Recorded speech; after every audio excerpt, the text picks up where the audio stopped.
Suggestion. None 1. Fine afternoon at Domino's HQ. The marketing team hit a wall brainstorming new pizza toppings. Enter Chad, the quirky intern, with a mischievous glint in his eye. How about we add a new topping called... Cue the silence. The manager, utterly baffled, asked, "Fart?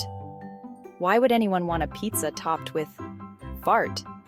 Chad, grinning, explained, "It's short for..." Imagine saying, "What's that secret ingredient?" "Oh, just a little fart." Laughter erupted. But then, the manager nodded. "You might be onto something. It's quirky, memorable, and if the pizza's good, who cares?" Introducing the Fart Delight. Social media exploded with posts like, "I can't believe I ordered a fart pizza, and this fart pizza is seriously delicious." Thanks to one cheeky intern, Domino's had their biggest viral hit in years. So next time you order pizza, don't forget to ask for a little fart.